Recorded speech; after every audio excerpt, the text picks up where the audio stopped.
How Marion Works, a podcast series dedicated to informing you of the inner workings in all areas of Marion government and public services. Thank you for listening. Hello and welcome to Season 1, Episode 24 of How Marion Works. This is the very last episode of the series. I'm your host, Layla Price-Bodkin, and we're in the Frequency Canvas studio on the Courthouse Square in downtown Marion.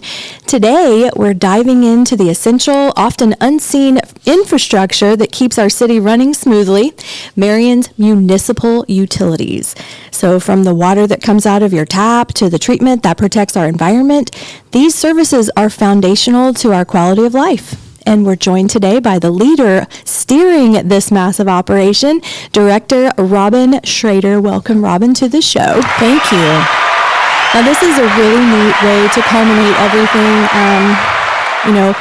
We're going to talk about a lot. We're going to cover a lot. And it usually takes a little while, but we're going to try to condense everything because Marion Utilities is quite a big operation. So we're going to start with just a fun question. And it relates to Marion Utilities, actually. So, Robin, if you could instantly gain one utility-related superpower, what would it be? And it could be in this winter season or it can be in general. That is a really unique question. I'm not sure I've ever been asked that before. I think I'd want my superpower to be the ability to fix leaks without having to dig everything up.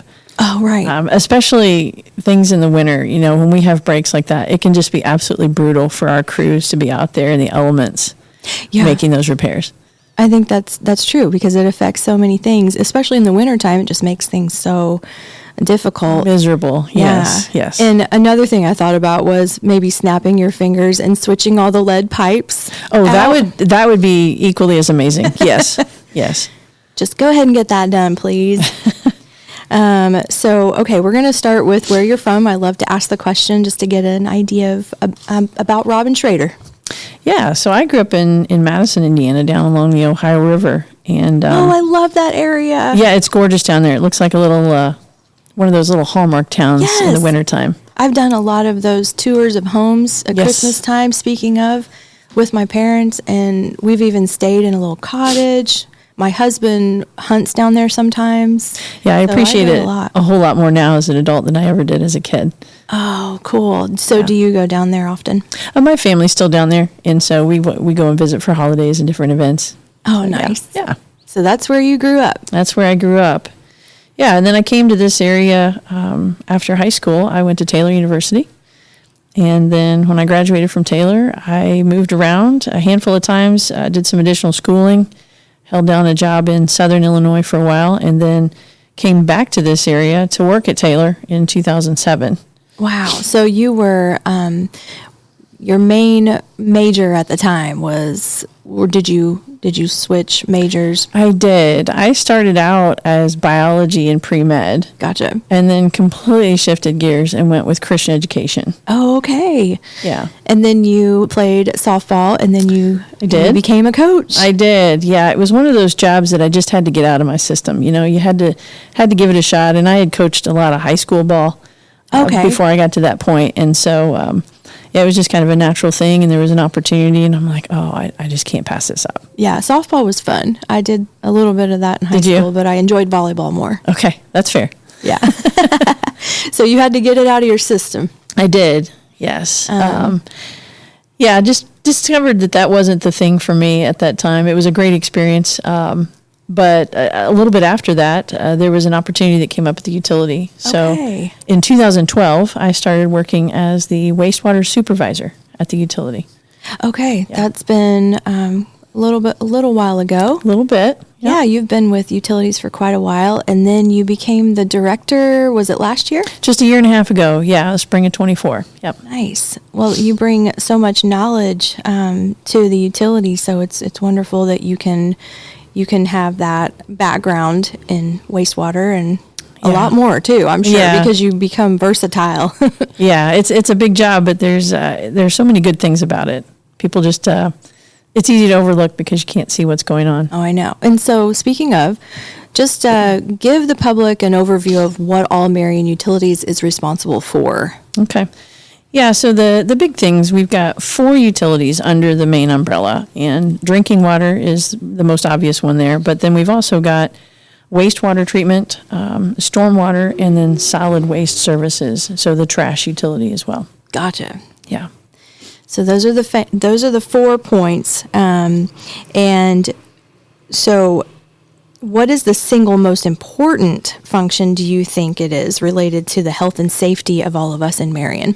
Yeah, definitely the drinking water, making sure that it's, first of all, safe, but that it also tastes good and that it's properly flowing through all the pipes to the customers. A close second to that, though, is making sure that wastewater is properly treated so that we don't have an environmental concern or a health concern from that.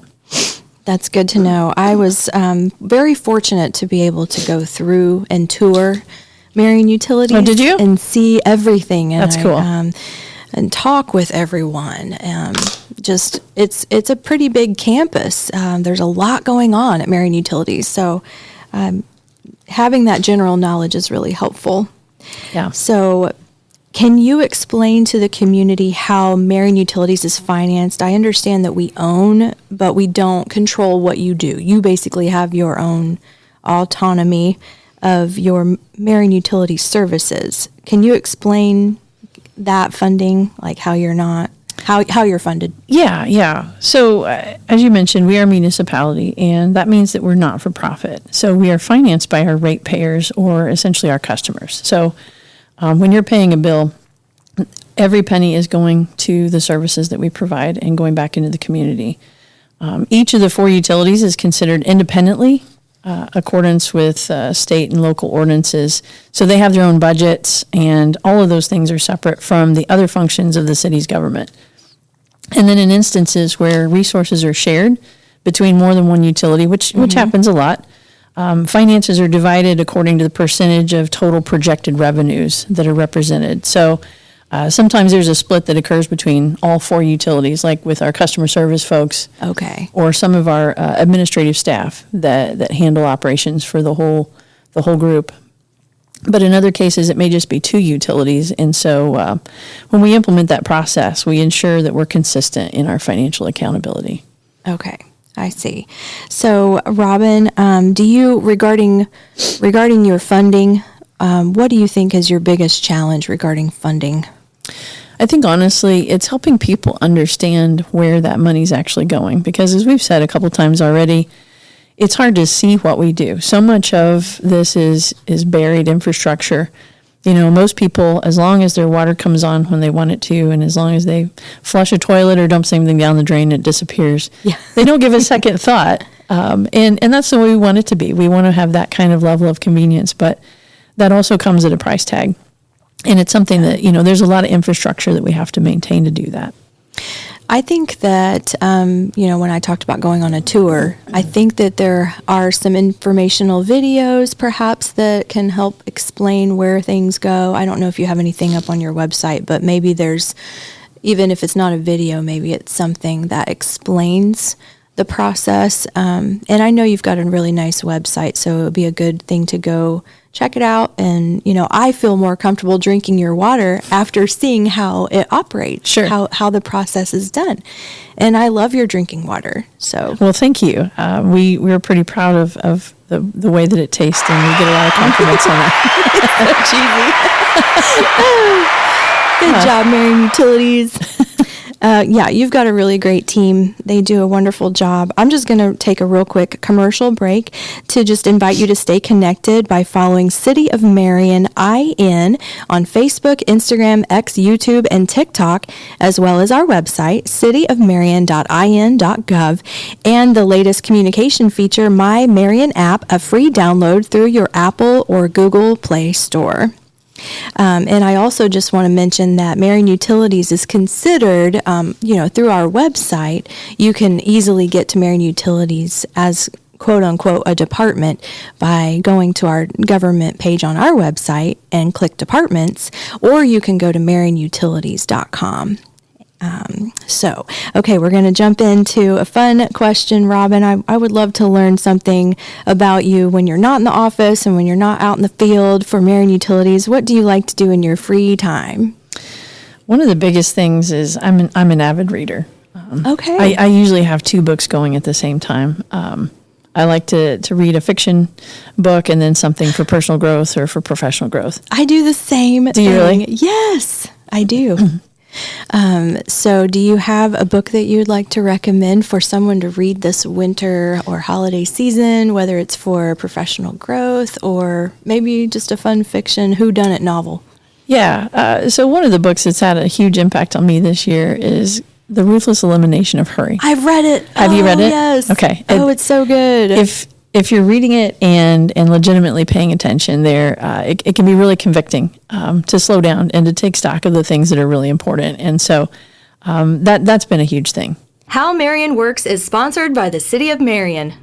This podcast covers the inner workings of city government to better serve you. Totally agree. I would totally read it again because we get so caught up in the hustle and bustle that we just start to speed up again. Yes. Oh, my word. And then, so along the same lines, the Essentialism is a good one, Okay. that book, kind of along the same lines, but not Christian-based. So I love The Ruthless Elimination of Hurry. And I even gave it away as, I'm glad you mentioned that book, Robin, because it's such a good book. I even gave away for Christmas gifts last year, that book. And this year, I read a really good book called Imagine the God of Heaven.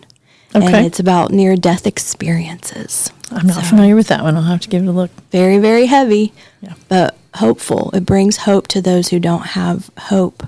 And just listening to all the commonalities that people talk about when they have Absolutely. near-death experiences, that is quite fascinating, and it gives me hope. You know, if you have a fear of death or if you have a fear of losing someone, it's just a wonderful book that I recommend. I'm glad that you mentioned your reading hobby, and it's a really good hobby to have, and it's good to switch to the fiction as well, just to kind of Creates a unplug. balance. Yeah, it kind of balances life out a little bit.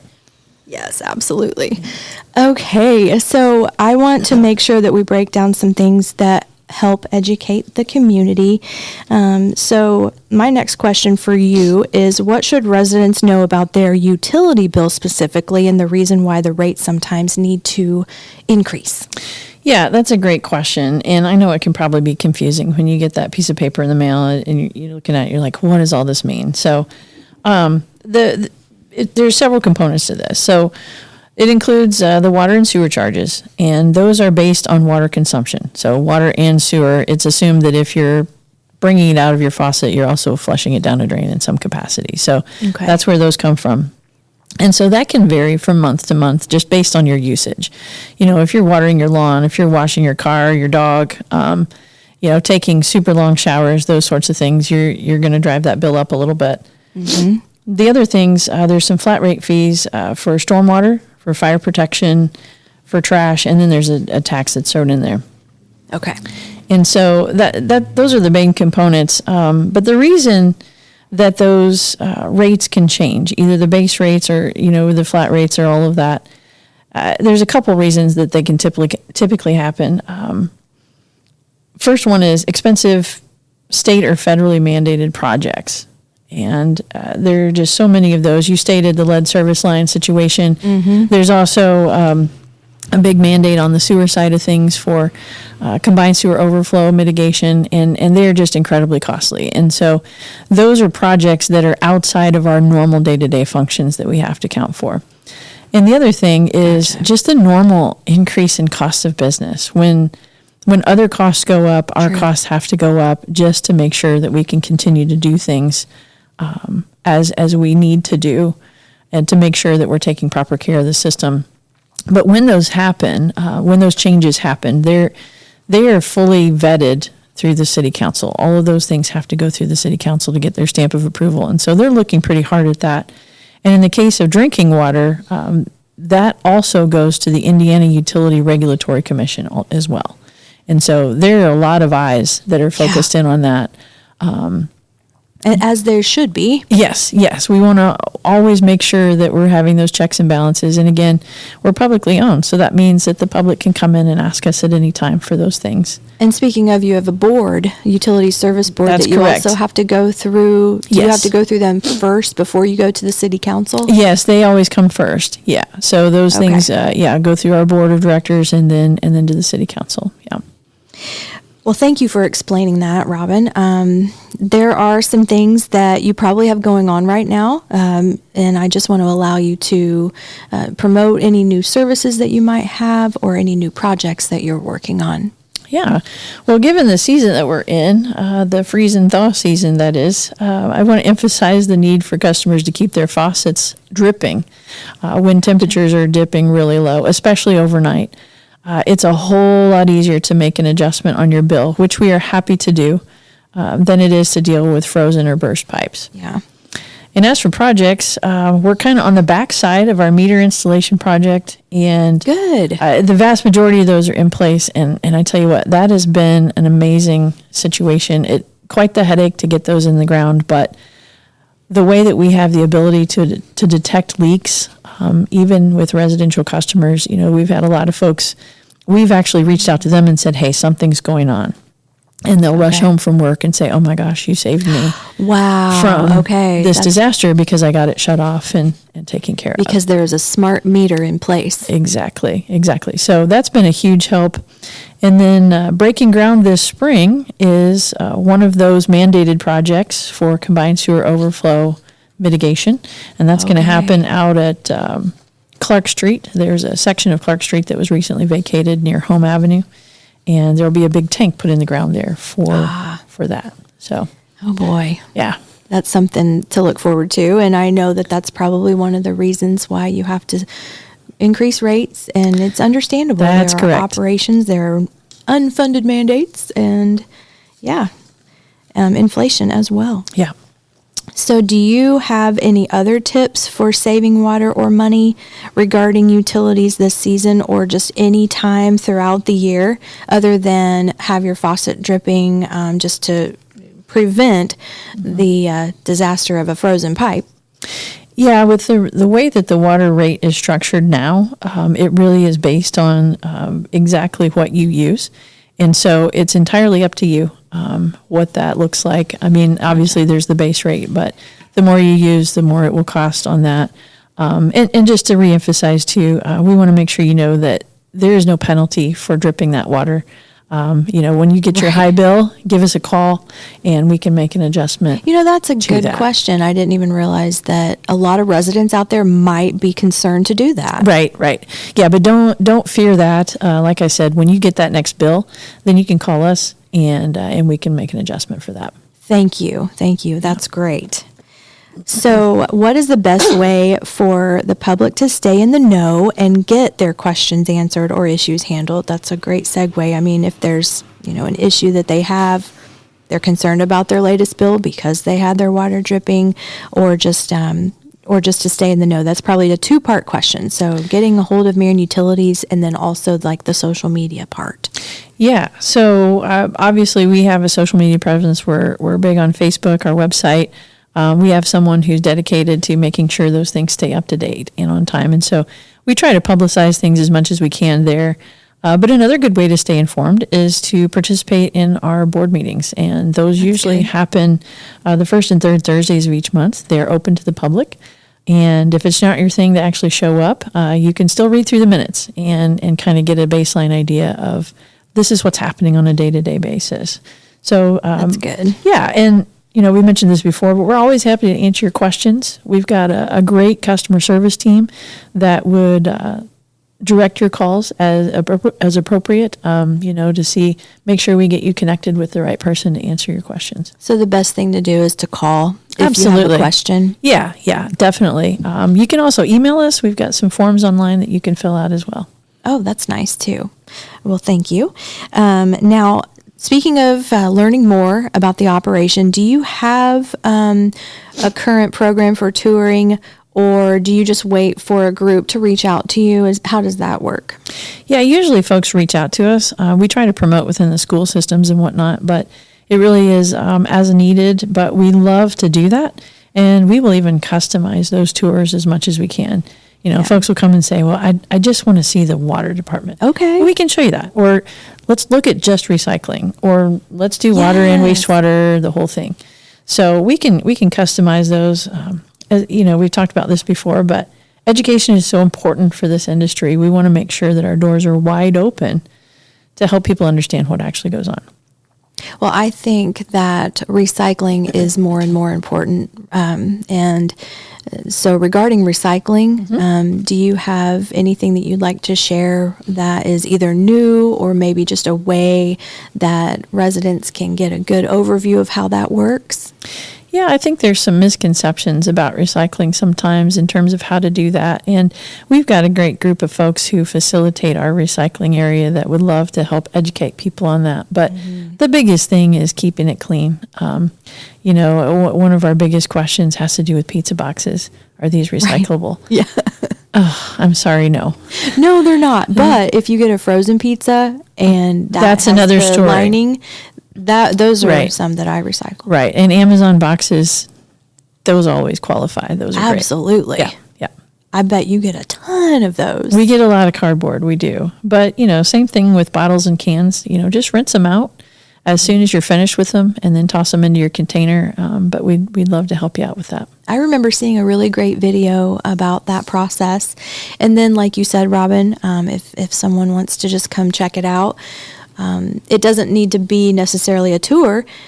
What would be the operational hours where someone could just find out how it operates, just to visit and see if they want to do it? Yeah, so our recycling area is open on Mondays and Fridays from 11 to 6 p.m., 11 a.m. to 6 p.m. Nice. And it is staffed, and folks are on hand to answer those questions. It's a drive-through scenario, so you can step out of your car inside a building.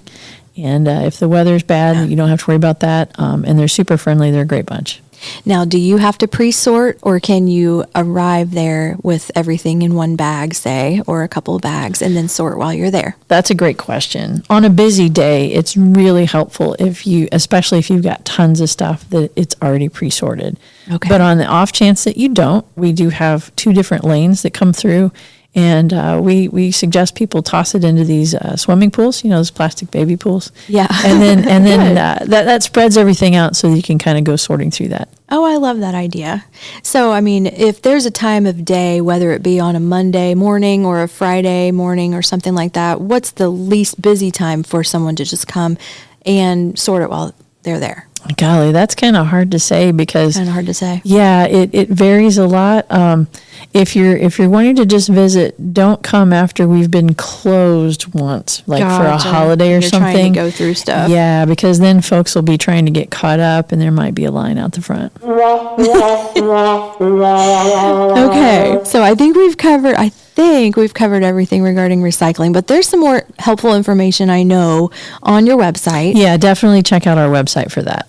And speaking of recycling and being good to the environment, you partner with us every year for the Earth Day Festival out at Motter Park. Yes. You guys have that with us. So that's another chance for you to learn more about utilities, learn more about recycling. I don't know what else you have there during our Earth Day celebration. Yeah, we like to participate as much as we can. We usually have several tables. The biggest thing is probably just having conversations with folks. Mm-hmm. But sometimes we'll also have a little display that talks a little bit more specifically about our water treatment or our wastewater treatment processes and some demonstrations for that. Yeah, and you're out in this beautiful park setting instead of feeling like you have to go to the utilities to learn about it. It's a really great way to do that, and it's towards the end of April each year. Are there any other events that you have that you wanted to promote before we wrap things up? That's the next big thing for us. Winter is just a little bit slow, simply because of the weather and the holidays and whatnot. But yeah, that'll be the next thing is Earth Day. Yeah, it's always a lot of fun. There are a lot of craft vendors. There are free tree giveaways in partnership with GM. So we just really appreciate everything that you do for the community to keep us safe, to keep us happy, and for educating us whenever you can. So, Robin, I just want to thank you for being here today. Thanks for having me. I appreciate it. It's wonderful. I love diving into this essential function for the city. Yeah. All right. Well, have a great day, Robin. Thanks. Thank you for tuning in to How Marion Works. Follow us on social media. Listen to Apple, Spotify, and all other major podcast platforms. Episodes release every other Monday at 5 a.m., so follow us on your favorite platform and know when they launch. All shows are found at howmarionworks.com. For Robin Schrader, I'm Layla Price-Bodkin, and this is How Marion Works.